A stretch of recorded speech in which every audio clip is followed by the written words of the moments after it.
Pleasure to be here. My name's Chris Bennett. I've been a cannabis activist since about 1989, 1990. It's come a long way since then. Started out in Ucluelet out on Vancouver Island. What really got me interested was hemp for paper, because there was a big controversy going on then about logging the Clayoquot Sound. And I grew up logging, fishing, that type of stuff. So when people first started showing up and saying, oh, they're cutting all the trees down, it was like, what? What are you talking about? That's how people make a living. Wanted to find a balance between work and the environment, you know. And when I found out 1 acre of hemp could produce as much paper as 4 acres of trees over the same 20-year period, it was hard for me to enjoy the marijuana I grew in my back shed without saying something about the hemp for paper and then getting into this whole thing. And in that time, I've written a number of books on the history of cannabis, trying to figure out the roots of this whole plant and how far it goes back. And it goes really far back. You know, the term cannabis itself, the root word for it, canna, goes back to the oldest form of rootstock, even before Indo-European languages. So it's the oldest type of word that we have in language today. We can only speculate how man first came across this plant, probably in their search for food.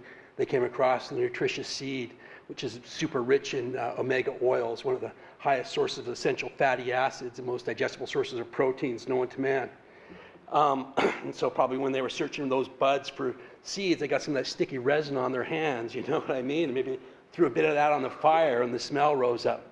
As far as like industrial hemp fiber, we know that from tools used for breaking the fibers off of the hemp stalk, that goes back to about 28,000 years ago. And we have evidence of hemp cloth, 12,000 years old, 10,000 years old, from places like Catalhoyuk in Taiwan.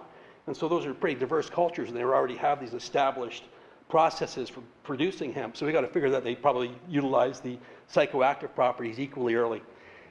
The oldest evidence we have of burning cannabis goes back to about 5,500 years from the Ukraine region, where they found polypod bowls from these pictures here that were used to burn cannabis in a cave that held the fumes in where people could capture them, because they didn't have pipes and joints and things like that. Dr. Jeffrey Guy and Charles McPartland of GW Pharmaceuticals, they've even written a paper speculating that cannabis may have played an important role in what's known as humanity's great leap forward, 25, 30,000 years ago, when we started discovering things like fire and the wheel and things like that. So it's pretty important, you know, the type of novel thinking that cannabis produces may have facilitated that evolutionary process, that social evolution. And certainly culture grew out of agriculture. And people like Carl Sagan and Terence McKenna and others have speculated that cannabis was our first agricultural crop. There's a lot of evidence to that case.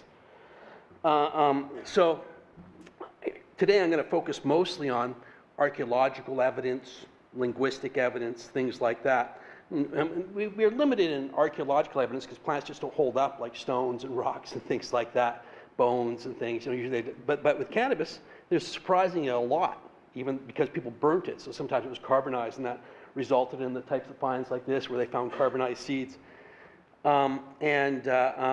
This culture here that had these pots, they were known as the Shredeni Snog in the Proto-Indo-European culture. They were also the first people to domesticate the horse. And it's thought the domestication of the horse itself took place through the development of hemp ropes and fibers that were able to corral the horses and capture them and stuff like that. And due to this high mobility, their descendants, the Scythians, who were nomadic horse riders, spread the use of cannabis throughout much of the ancient world. And we can trace this through things like language and archaeology. It's believed sometime around 2000, 3000 BC that they stopped burning cannabis as much and then started preparing it in corded ware vessels like this. And the British archaeologist Andrew Sherratt wrote, the disappearance of ceramic braziers in northern and western Europe was followed by the appearance of prominent forms of pottery drinking vessels, corded ware beakers, and early bell beakers are ornamented with the impressions of twisted cord. If these are hemp fibers, then the decoration may indicate that their contents were connected with cannabis. So they believe that these types of things, they would symbolize their contents by pressing hemp cords in there, and that these were used to contain hemp beverages, and a number of archaeologists believe this. And the Encyclopedia of Indo-European Culture states, as cannabis can also be drinked, i.e. served as a component in a drink, it is also suggested that the spread of cord, decorated pottery from the steppe westward may also have been a part of the same complex. So this is a really popular theory with anthropologists and archaeologists. And they based this on these type of vessels here, which were used to drink poppy. Poppy was a very important pain reliever in the ancient world. You know, to deal with pain in the ancient world was a miracle in itself. You know, pain is something people have always struggled with. And they would make the vessels that contained the poppy juice in the shape of the poppy itself. And this is the spread of this corded ware culture that they're talking about throughout the ancient world. So it was pretty widespread throughout all of Europe and stuff. And cannabis has been found at Celtic and Druidic sites as well in Europe. So they found it in burial sites all over Europe, Germany, France, all over Europe. And as the authors of the exhaustive Encyclopedia of Indo-European Culture have noted, there are at least 3 chronological horizons to which the spread of hemp might be ascribed. The early distribution of hemp across Europe during the Neolithic, 5000 BC or earlier. A later spread of hemp for presumably narcotic purposes, 3000 BC, and a still later spread, or at least reemergence of hemp in the context of textiles during the first millennium BC. So that means pretty much all of our ancestors, everybody in this room, from the looks of the people in here, had some sort of contact with this plant, whether they're ingesting it for psychoactive purposes or utilizing the fibers for dressing themselves or ingesting the very nutritious hemp seed. The descendants of the Sardini stock, as I mentioned earlier, are known as the Scythians, and the Scythians are a really interesting culture. You know, I'm using this blanket term for Scythian, but this really covers all sorts of Indo-European tribes that were interconnected. And they wore full body tattoos, had a gay priesthood, men and women shared equal rights. And we know about their cannabis use because Herodotus, a Greek historian, wrote about it. And Herodotus wrote that after the Scythian burials were completed, the Scyths would clean themselves in the following manner. They set up 3 sticks leaning together, which they cover with woolen felts. And in the circular shelter created as best they can, they put stones heated in a fire into a vessel set within the shelter. In Scythia they grow hemp, and the Scyths take some of its seeds, creep under the felt, and scatter the seeds over the hot stones, which gives off a great cloud of steam, a greater cloud of steam than any Greek steam bath. The Scyths, delighted by the steam, are loudly exultant. Well, what Herodotus is talking about is actually seeded buds. We know this because the Russian archaeologist Sergio Rudenko dug up material proof of Herodotus' claims in the 1940s in his excavation of a Scythian tomb of a Scythian warrior king. And accompanying to him in the afterlife, along with gold, horses, and other artifacts, was all the paraphernalia for the uses of cannabis into the afterlife. So this is a depiction of Scythians here partaking of cannabis in one of their ritual tents. And those are depictions of the types of braziers that they would use. They would heat the rocks up in a fire, then they would place the heated rocks inside these braziers, and they would throw the cannabis on top of the heated rocks. So it was kind of like the vaporizer from 2500 BC. And this is a sample of, you know, they found these types of, after Rudenko's find in the 1940s, they found numbers of finds, similar finds at other Scythian tombs. And this is an example of another find at a Scythian tomb with the rocks and the cannabis that was in it burnt. And this is the stuff that Rudenko found. So they would, this tent here was probably about this tall. They would cover that in a carpet, and they would put the brazier inside, and they'd just stick their head in and inhale the fumes. And they've also found a horn cup that contained cannabis residues, and a leather flask that contained cannabis to show they were drinking cannabis as well. And more recently, here's a tattooed Scythian warrior. This is off of one of the Scythian king I mentioned earlier. This guy was actually like 65 when he died. He was about 6'3", died in battle. So he was still, you know, heading out into the battlefield at 65. You know, they're very healthy, vibrant people. Now, these gold bowls here were found recently at a Scythian tomb in the last few years, and they scraped them, and they found that the residues showed evidence of both cannabis and opium. And it's the archaeologists believe, Anton Gass, the Russian archaeologist involved, says these were used for drinking hayoma. And this is the Persian counterpart of the famous soma beverage of ancient India, which was a pivotal drink in both India and Persia, known as hayoma. It's written about in the Persian Avesta, and known as soma. It's written in the Vedic religion in the Vedas as well. And it was a very powerful psychoactive sacrament. A lot of people have speculated that was the Amanita muscaria mushroom, but recent archaeological evidence like this is showing that it was actually probably a cannabis preparation. And because of the Scythian spread of cannabis, commonalities in language occurred. So in French, and this is this AN, their word was canna, and the AN in that appears in other cannabis-related words. In France, it's chambre with that AN. In English, cannabis. In Sanskrit, bong, it's got that AN. In Persian, bonga. In German, hanf. And other related dialects rooted in Indo-European words all take their AN sound from the name of cannabis, from the Indo-European root canna. This use even spread into China, although it may have been here that cannabis picked up a new name that was also spread throughout the ancient world. The name for cannabis in China is huma.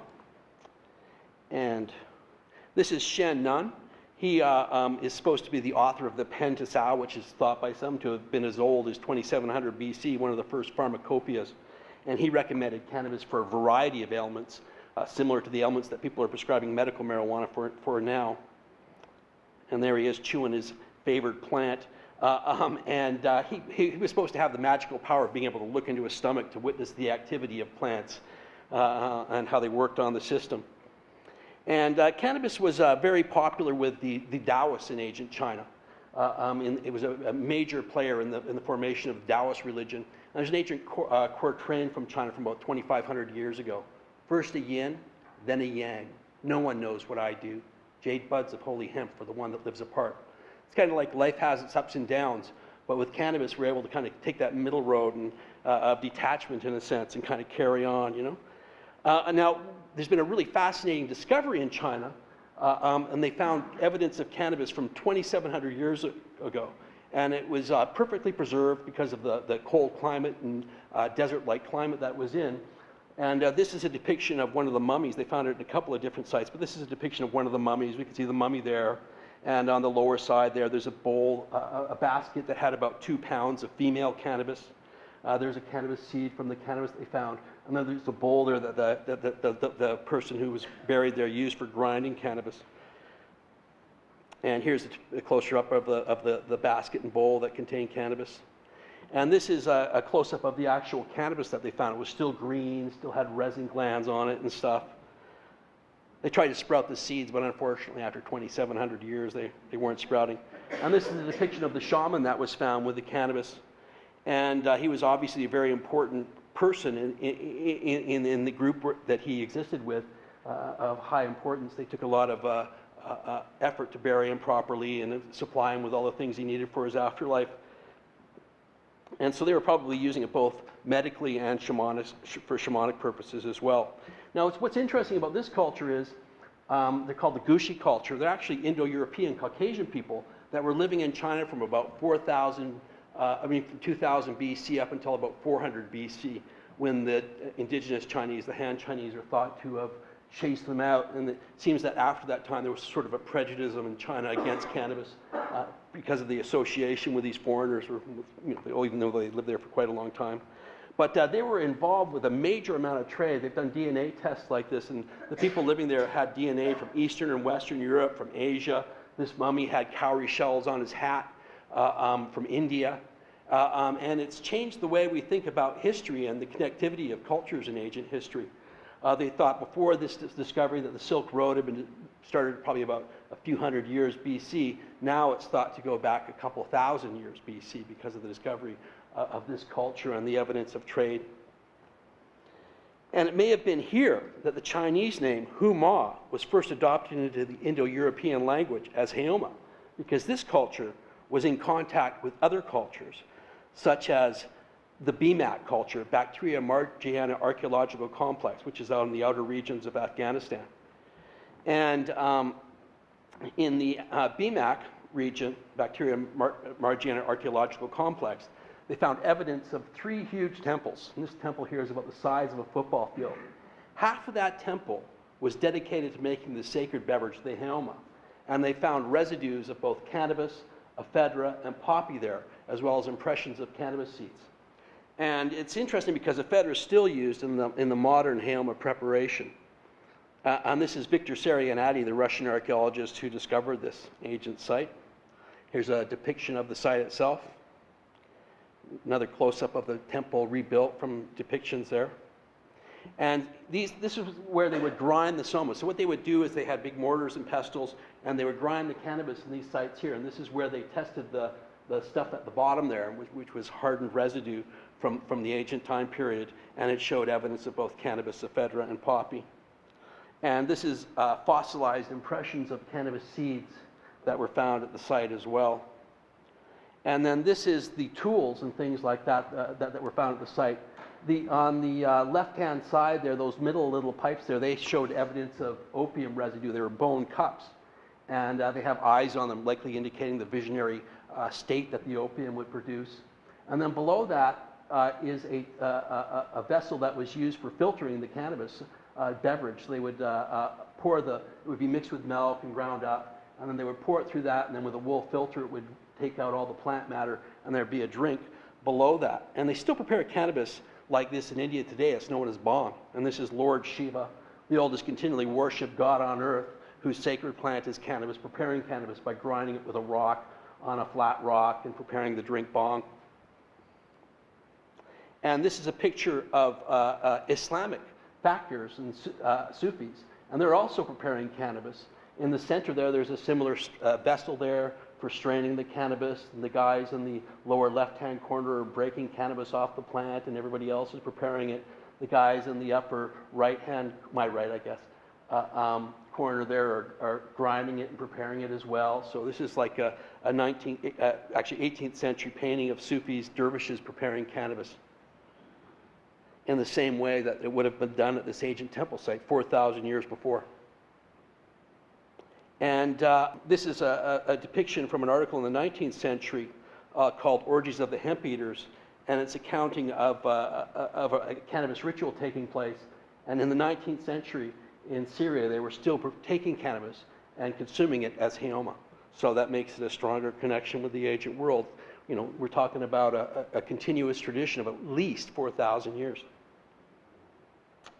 Now Zoroaster is a major figure in the reforms that took place in the religion that was using heoma, which was called Mazdaism. And he is thought by some to have stopped the heoma rituals, but there's interesting references to cannabis that continue on in the Zoroastrian religion. And it's known as Zoroaster's good narcotic in the ancient texts of Zoroastrianism. And in Quest and Visionary Journeys in Sasanian Iran, Saul Shockhead notes that the use of cannabis for visionary quests was not a way open for all. It was confined to select individuals who would have regarded themselves as representatives of the community and who would then reveal to the others what they had been privileged to witness. Even for those people, this was not a trivial experience that could be undertaken casually or easily repeated. Such journeys were rare occasions surrounded by grave risks. The danger lay in the very fact that this was the path trodden by the dead and would have to be brought back to life. Certain encounters along the way may put the power of endurance of the traveler to the test. So they would take so much cannabis extract prepared into wine that it would literally knock them out for a couple of days. And after this, they'd wake up and they'd say, oh, well, I had this vision, you know what I mean? And that's like a common theme in the ancient world, is the use of psychoactive substances, and people interpret that as some sort of actual experience, much like Dreamtime with the Australian Aborigines, where they say that that's a reality, not just a dream, not just something that's taking place in your head. When the people had visions on psychoactive substances in the ancient world, much like people in South America and Africa still do today, they interpreted those as actual spiritual experiences where the soul left the body and went to another place and experienced it. They didn't have a concept of drugs affecting the brain receptors and things like that. And this is Zoroaster turning on his first devotee, King Vishtaspa, who was a major figure in the acceptance of Zoroastrianism as the main religion of Persia, and he did so after partaking of cannabis. And this is a vision of Ardu Viraf, a Zoroastrian hero who was said to have drank the cannabis and then gone on to see both heaven and hell, and this later filtered into Judaism and Christianity. And as Giraldo Noli recorded in Encyclopedia Iranica, bhang was an ingredient of the illuminating drink that allowed Vishtaspa to see the great mystery. The bhang of Vishtaspa was mixed with wine and was an integral part of the ecstatic practice aimed at opening the eye of the soul. And from the Zoroastrian religion, it filtered into the Indian religion as well. And Buddha was said to have partaken of 1 hemp seed a day for the period while he was under the Bodhi tree in meditation. And after that, announced his revelations. And here he is, I guess, on the 1 hemp seed a day diet. And this is Mahakala, who's a Tibetan Buddhist version of Shiva. The use of hemp was spread into India via the Vedas, and descriptions of the 10th mandala of the Rig Veda describe the soma as green and purple, and branches of soma were beaten with a rock, are comparable to later preparations of ban with a mortar and pestle. The view that soma was cannabis has been held by a variety of Indian authors, most prominently by Chandra Chakrabarti, who made this association clear in a number of different books. Soma was made with the flowering tops and resins of cannabis sativa, which is the aphrodisiac and stimulant and a nourishing food. Of all the plants, soma is the king. It is safe to conclude that soma is cannabis. And Joseph Chandra Ray noted in the soma plant in 1939, the effects of soma drunk are exactly the same as those of bhang. Soma used to be drunk between eating of food. It is nourishing when taken with milk and food. It is exhilarating. It excites and is intoxicating. It stimulates the voice and impels the flow of words. It awakens eager thought. It excites poetic imagination. It induces sleep and desire for women. It bestows fertility. It cures diseases and was believed to prolong life. None but the strong can tolerate it. It was drunk before military engagement and after victory, for which Indra's favor was prayed for. It was very difficult to acquire, and it was highly taxed because the soma came into India from another region. Cannabis isn't indigenous to India. It was actually imported originally. And because of these stringent taxes, it was very, very expensive, and it eventually became slightly prohibitive because of those taxes. Now, it's important to remember that Buddha, who I mentioned before, his use was not psychoactive. It was just the hemp seed. And it's thought that Buddha was a reformer of the Vedic religion, and things like alcohol, meat eating, and the use of soma were all prohibited under Buddhism. And in the 3rd century, the Indian text Lalita Vistra refers to Buddha's use of cannabis. The prince to the Gaya mountains reflected, considering that he is intended to penetrate the secret influences which actuate the conduct of men. He might, after 6 years, be in a position to save them. Thus he addressed himself to the practice of austerities, each day eating 1 grain of hemp, 1 grain of rice, by this means reducing himself to a condition of overcoming all pleasures. Afterwards, perceiving that this was not the true way, he pursued the contrary method, using indulgences, bathing, perfuming himself, and so on, and by these means he subdued sorrow. And then, even though it seems to have disappeared in early Buddhism, in later Tibetan Buddhism and stuff, it came back. And in their well-researched essay, Psychoactive Plants in Tantric Buddhism, Cannabis and Datura Use in Indo-Tibetan Esoteric Buddhism, researchers Parker and Lux identify references to cannabis, datura, and other psychoactive plants in medieval Buddhist tantric texts, such as the Mahakala Tantra, that's Mahakala there, where the plants are employed to attain health, wealth, wisdom, and supernatural powers, such as seeing underground and flying. Well, those are pretty powerful powers. And so cannabis didn't completely disappear in the Indian tradition either. And so there's a story, the churning of the ocean of milk. And the churning of the ocean of milk is a very important myth in Hinduism, and there's a festival based around it called the Kumbh Mela, which is the longest and largest continual gathering of humans on the planet. It happens about every 3 or 4 years in India at different sites, 3 or 4 different sites. And it's a massive gathering, and it's based on this myth of the churning of the ocean of milk.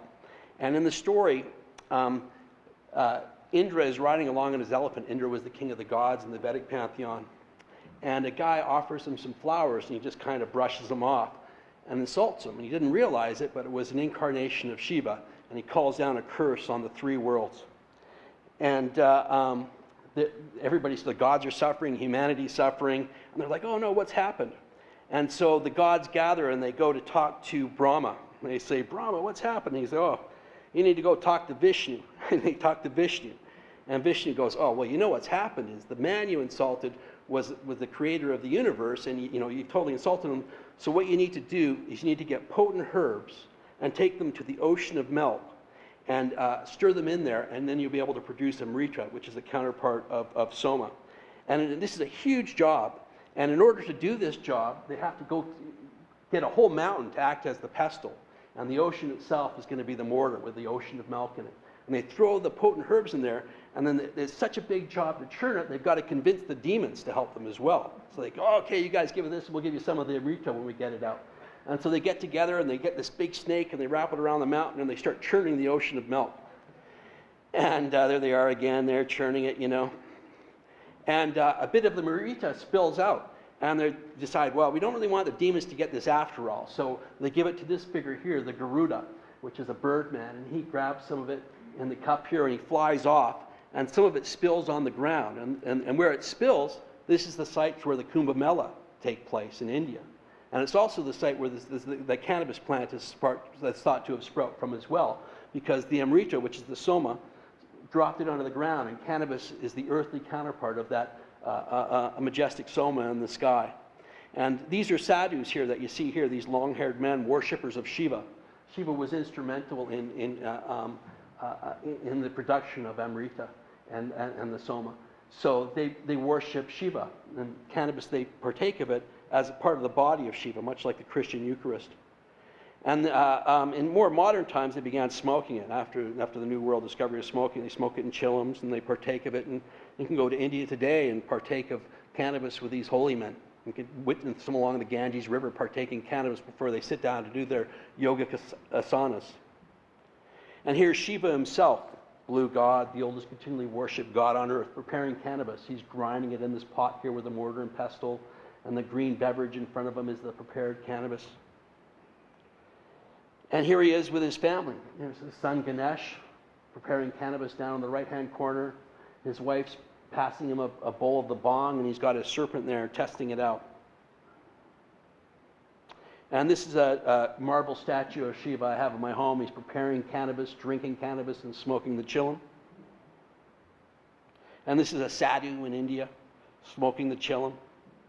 And there's Lord Shiva up in the Himalayas, partaking of cannabis before sitting down to meditation. This is an 18th century painting of Shiva sadhus partaking of the chillum.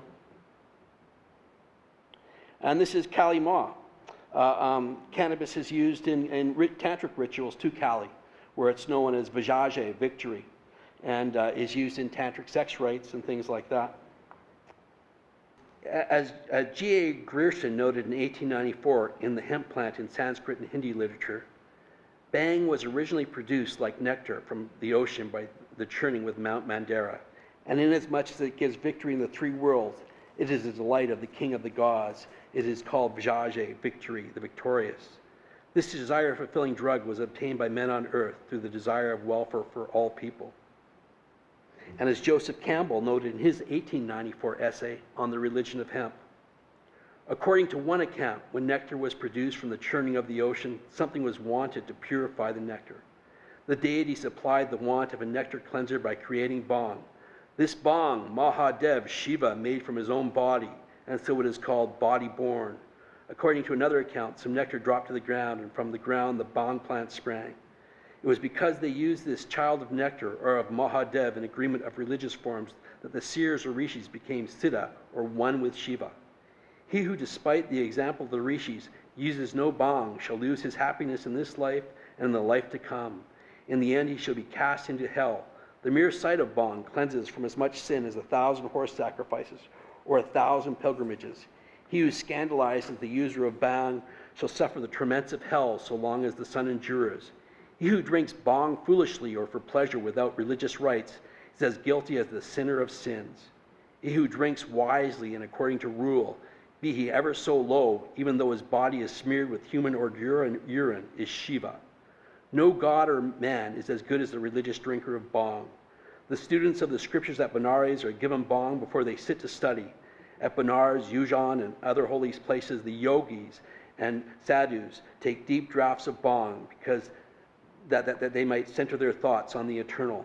The Hindu poet of Shiva, the great spirit that living in bhang passes into the drinker, sings of bhang as the clearer of ignorance, the giver of knowledge. No gem or jewel can touch and value bhang taken truly and reverently. He who drinks bhang drinks Shiva. The soul in whom the spirit of bhang finds a home glides into the ocean of being, freed from the weary round of matter-blinded self. So that's what they were thinking about cannabis in India over a century ago. And in Sadhu's, India's mystic holy man, Dolf Hartsucker, explains more about Shiva's special relationship with cannabis and the development of smoking it. The smoking of charas, cannabis, is regarded as a sacred act. Intoxication, as a respected method of self-realization, is related to soma, the nectar of the gods, which is recommended in the Vedas as a sure means of attaining divine wisdom. Mythologically, charas is intimately connected with Shiva. He smokes it. He is perpetually intoxicated by it. He is the Lord of charas. Babas offers the smoke to him. They want to take part in his ecstasy, his higher vision of reality. And this is the Festival of Colors, a harvest festival in India where everybody throws paint and colored powder on themselves in this great, and everybody's drunk on bhang. Whole families, everybody's drunk on this bhang stuff. So this is a very famous cannabis holiday, and there's all sorts of bhang sellers at these things and stuff. So this is a major, if we want to know what legal cannabis looks like, we could go to India and see the continuum of cannabis culture going back to the ancient world into the modern, where there's bhang sellers and hash sellers and things like that. And this is the Jagannath Festival, another festival in India. And in the Jagannath Festival, which involves the marriage of the god and the goddess in order to bring on the monsoon season, cannabis is ritually ingested in that as well. And then these are Sikh Nihangs. The Nihangs are a branch of the Sikh religion that are the warrior protectors of the sacred sites. And they partake of cannabis as sukkadun. Their sacrament is sukkadun. And they prepare it in the same way. See their massive mortar and pestle there? This guy's preparing cannabis with his massive mortar and pestle. And here they are again with their massive mortars and pestles. They prepare cannabis at these huge festivals. The Nihangs are really interesting because they wouldn't bow down to the British overlords during the British Raj. And the British found them really hard to deal with. They were riding around on their horses, armed to the teeth, constantly intoxicated with cannabis, total rebels. Here they are again preparing their bhang for their rituals. Okay, and this brings us into Assyrian use. From accounts, it is quite clear that the oil, fiber, medical, and spiritual qualities of hemp were well known in ancient Mesopotamia. In regards to medical applications, numbers of medical applications of cannabis, along with other plant components, are prescribed in the ancient Assyrian cuneiform tablets. Things such as epilepsy, known as hand of ghost, an aid in childbirth, depression of the spirits. If he eats a plant, he will have no sorrows. Cannabis was used in oil to anoint swelling, and it was also employed as a simple poultice. It was often employed in Mesopotamia to relieve the pain of bronchitis, bladder trouble, rheumatism, and as a remedy for insomnia. In regards to spiritual use, a 4,000-year-old inscription in the temple documents of the 3rd dynasty of Ur has an inscribed memoranda of 3 regular offerings of hemp. And in a letter written in 680 BC to the mother of the Assyrian king Esarhaddon, who's depicted here, reference is made to Kanabu, which is the Assyrian name for cannabis. And in response to Esarhaddon's mother's question as to what is used in the sacred rites, a high priest responds that the main items for the rites are fine oil, water, honey, odorous plants, and hemp. So here we can see King Esarhaddon here, and he's heading over to like a little incense tent there where they can kind of capture the fumes, much like the Scythian tents we described earlier, but much more elaborate. And cannabis was particularly dedicated to the god Enki, who's thought to have been the prototype for the serpent in the Garden of Eden, and the goddess Ishtar, and it was considered Ishtar's sacred aromatic. And this is Ashurbanipal. And the oldest references we have to hashish occur in his cuneiform library, recipes for hashish. Ashurbanipal and Esarhaddon appear in the Old Testament.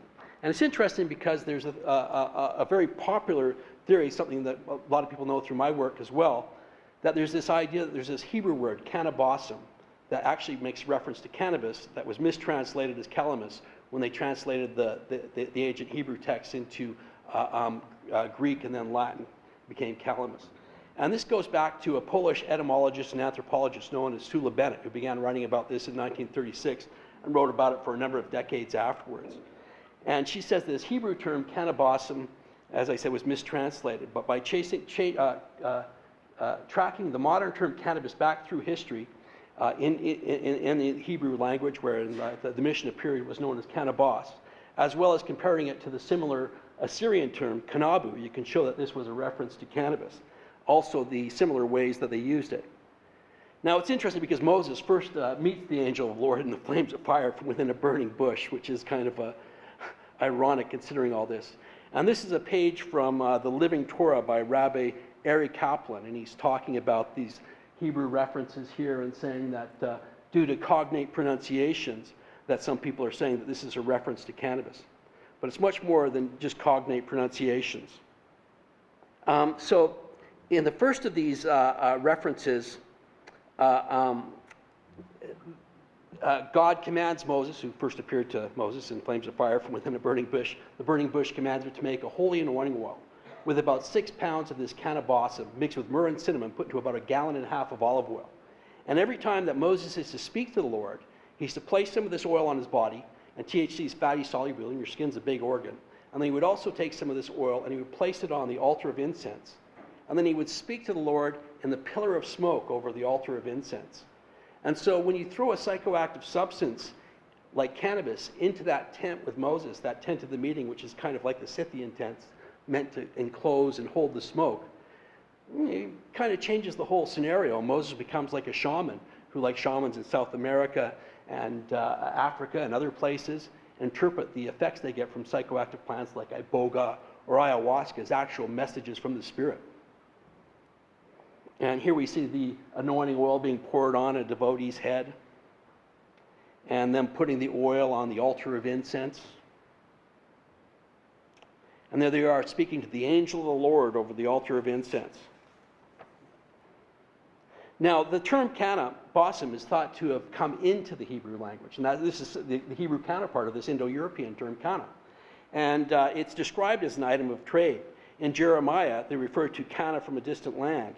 And in Ezekiel, they say Danites and Greeks from Uzal brought you merchandise. They exchanged wrought iron, cassa, and canna for your wares. So when an item came in from somewhere else and was introduced, usually it kept that same name that it was introduced with, and that's the case with cannabis.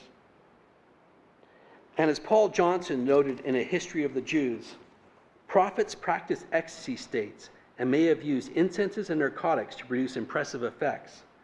The Israelite prophets acted as mediums in a state of trance or frenzy.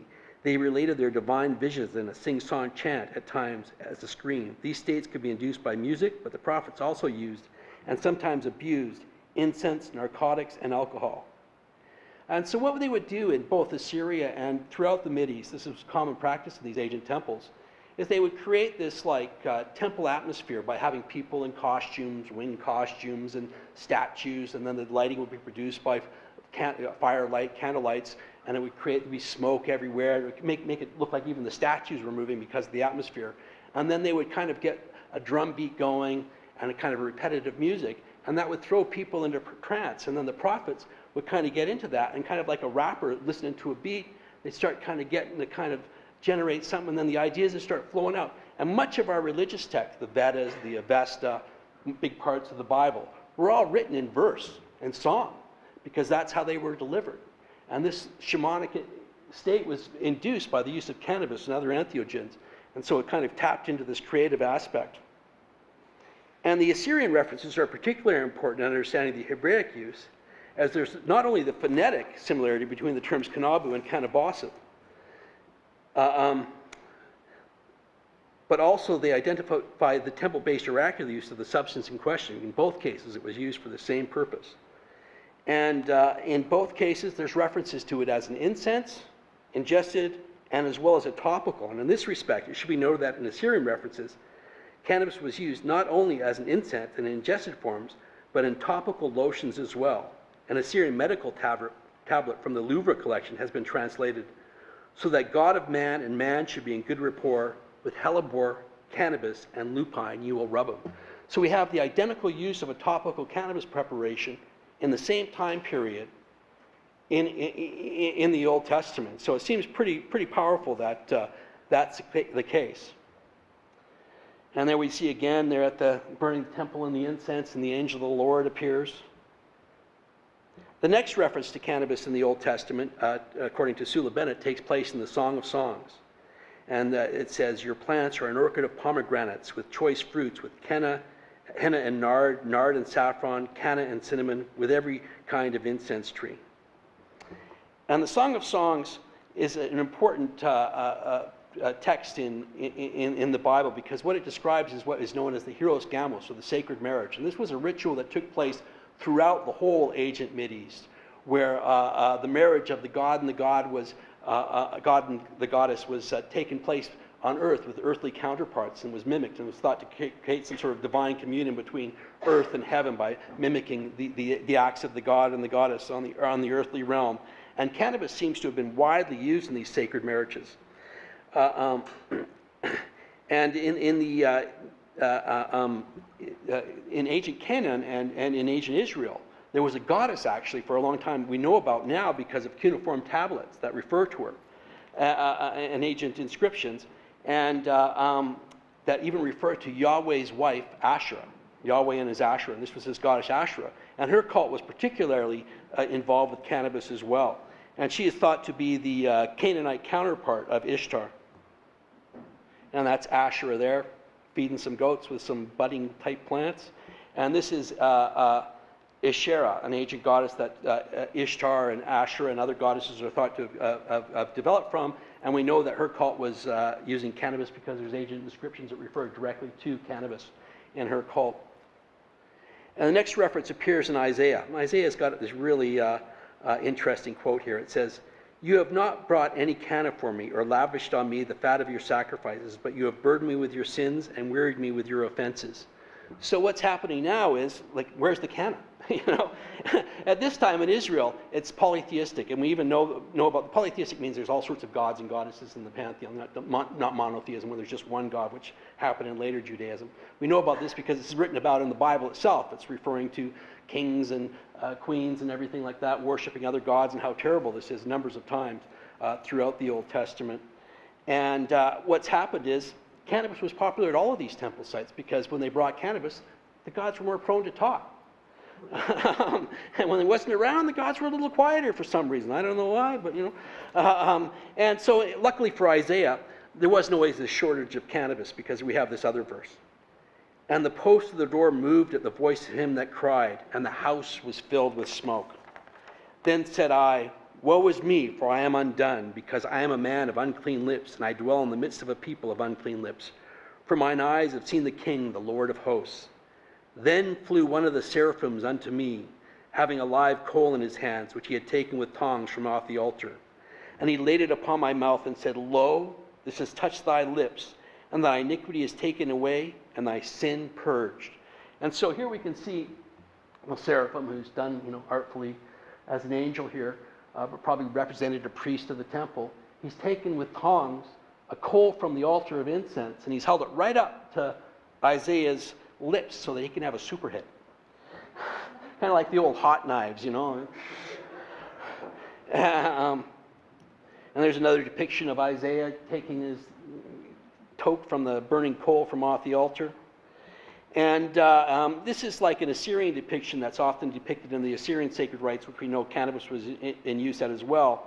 And it likely depicts, probably a shaman, much like Native American shamans, wearing a mask and winged costume and stuff, It's part of the ritual. And so that's kind of like what was taking place. And it's ironic, considering some of this, the way that Bible believers have treated some of these indigenous cultures that have used these psychoactive plants and practiced things like shamanism, where it's been treated like witchcraft. And somehow the miracles of the Bible, the visions of Ezekiel are real, but what these people are practicing is somehow heathen and to be done away with and to be suppressed. Now, we can start to see cannabis fall out of flavor with the Hebrews in these references in the Old Testament. And in the books of Jeremiah, we read, what do I care about incense from Sheba or canna from a distant land? Your burnt offerings are not acceptable. Your sacrifices do not please me. So it's been totally rejected. Well, what's happened here? Why was it before something celebrated as part of the temple life, an important ingredient in the sacred holy anointing oil and incenses, but now it's rejected? Well, what's happened is is the Hebrew religion itself has gone from this nomadic kind of shamanic religion into this big, huge kingdom. And at this point in time in history, they're finding themselves attacked by bigger foreign kingdoms like the Assyrians, the Babylonians, and people like that. And polytheism, you got to remember that religious groups back in those days, there was no separation of church and state, and all these different religious groups were like competing political groups as well. And the Hebrews' drive for monotheism was a way of actually consolidating power. And so they suppressed all these other religions, and Jeremiah was a big player in that suppression. And you can see this in Jeremiah 44, where Jeremiah gathers in front of some Hebrews who escaped to Egypt, and he's trying to convince them to go back and protect their own holy land. And he says, "Thus saith the Lord of hosts, the God of Israel, ye have seen all the evil that I have brought upon Jerusalem and upon all the cities of Judah, and behold, this day they are a desolation." So he's saying that the destruction of Israel and Judah is actually God's will, punishing them for their wicked ways. Because of their wickedness, which they have committed to provoke me to anger, and that they wanted to burn incense and to serve other gods. Therefore now, wherefore commit ye this great evil against your souls, and that ye provoke me to wrath with the works of your hands, burning incense unto other gods in the land of Egypt? Then all the men which knew that their wives had burned incense unto other gods, and all the women that stood by, a great multitude, even all the people that dwelt in the land of Egypt, answered Jeremiah, saying, "And for the word that thou hast spoken unto us in the name of the Lord, we will not hearken unto thee, but we will certainly do whatsoever thing goeth forth out of our own mouths, to burn incense unto the Queen of heaven, and to pour drink offerings unto her, as we have done, we and our fathers, our kings and our princes in the city of Judah, and the streets of Jerusalem. For then we had plenty of victuals, and were well, and saw no evil." So they're saying back in the days when they used to worship the god and the goddess beside each other, like Solomon and stuff like that, things were actually pretty good. It wasn't until they brought all this monotheism in and started all these prohibition and stuff like that, the trouble started. And then this brings us to Ezra and the cup of fire. Ezra is a really important figure in the writing of the Old Testament. He was actually in Persia under the Persians, and they sent him back over to Israel to kind of, he was going to act as kind of the intermediary between Israel and Persia. And this was where monotheism really comes into place.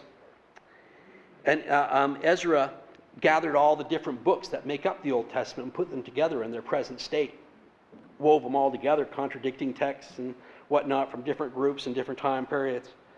And here is Ezra's own account of the process of making Jewish history. After telling the people not to seek him for 40 days and taking with him 5 persons whom he names, who he names who could write swiftly, they retired to a field where they remained. The next day, behold, a voice cried to me, saying, "Ezra, open thy mouth and drink what I give thee to drink." Then I opened my mouth, and behold, he reached me a full cup, which is full, as it were, with water, but the color of it was like fire. I took it and I drank, and when I had drunk of it, my heart uttered understanding, and wisdom grew in my breast, for my spirit strengthened in my memory, and my mouth was open and shut no more. And they sat 40 days, and they wrote in the day and the night as they ate bread. As for me, I spake by the day, and I held not my tongue by the night. In 40 days, they wrote 204 books. So Ezra is saying that he took the substance that he was given to drink, he drank it, then he started kind of prophesizing, and the other people wrote it down. And George Brown, writing in the 19th century, wrote about this. He said, "A voice bid him to open his mouth. He, the voice, of course, reached Ezra's a full cup. It would be interesting to know whose voice it was which possessed such unnatural powers. Yet we apprehend the reader is much more anxious to know the contents of the cup, which was fiery red, and which possessed such wondrous ability, probably the same possessed by the fruit of the tree which grew in the midst of the garden, and eating of which opened the eyes of our first parents, and enabled them to see as gods, knowing good and evil. We think we can furnish this desired information, to do which we are compelled to anticipate some facts existing among Zoroastrian worshippers. Many centuries before the date religion is ascribed to Abraham, and which was practiced in Persia, Assyria, and Babylonia, at the very time Ezra was writing Jewish history under the influence of the fiery cup. Among other duties required on occasional sacrifices of animals to Ahura Mazda, additional to prayers, praises, thanksgiving, and the recitation of hymns, was the performance from time to time of a curious ceremony known as that of the Heoma. This consisted of the extraction of the juice of Haoma plant by the priest during the recitation of prayers, the formal presentation of the liquid extracted to the sacrificial fire, the consumption of a small portion of it by one of the officiating ministers, and the division of the remainder among the worshippers. What was Haoma or Homa? The production of the moon plant growing in those regions of Asia as far north, too far north for the successful growing of the grape, and yet yielding such intoxicating properties? It is known as in the medical books as cannabis, and belongs to the Indian hemp family, Cannabis indica being an official preparation from it. It is now known in India as bhang, and is popularly known with us as hashish, the stimulating and intoxicating effects which are well known to physicians. The extract from its young and tender top has a fragrant odor and a warm, bitterish, acidic taste. So basically, a century ago, this guy was saying that this reference in Ezra, who was a vassal of the Persian state, Persians drank this cannabis preparation we know from the Persian holy books, was drinking the same preparation in Israel for his inspiration in putting the Old Testament together. And it's interesting because this guy here, Professor Vicente Dubraca, totally independently, no knowledge of Brown's work whatsoever, came up with this exact same idea.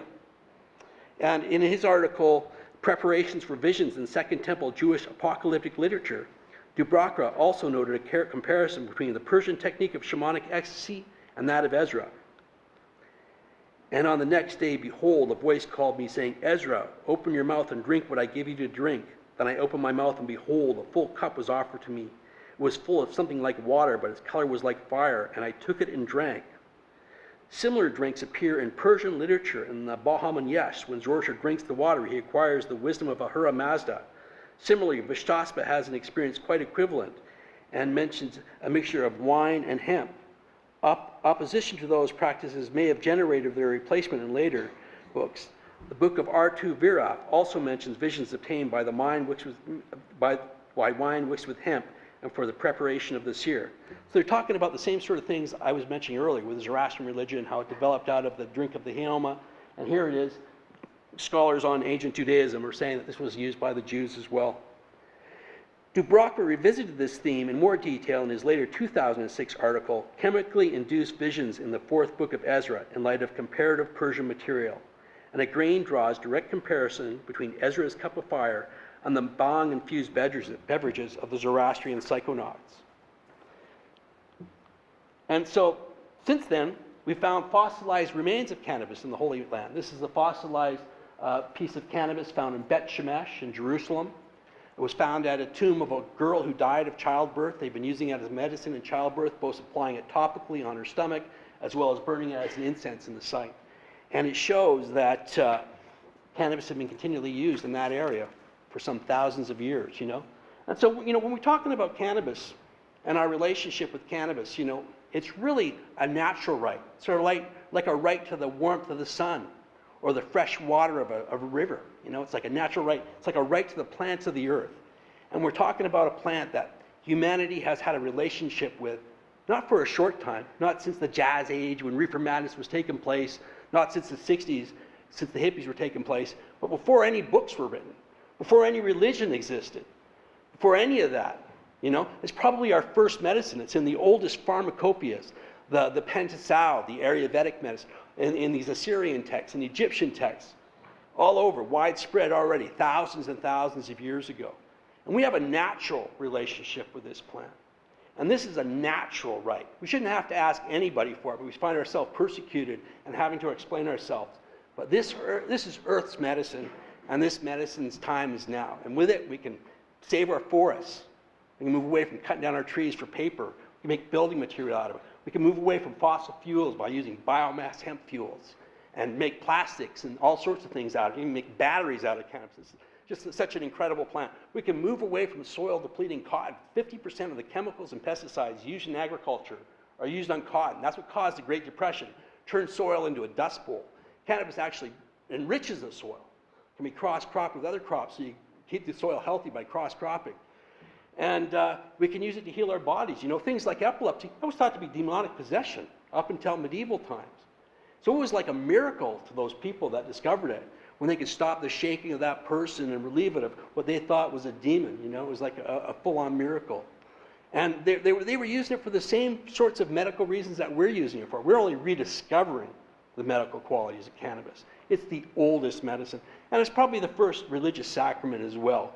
We can see from these references here just how far it goes back. So good work you're all doing here. I'm glad you all showed up today, and yeah, if anybody has any questions, I'd be happy to try and answer them.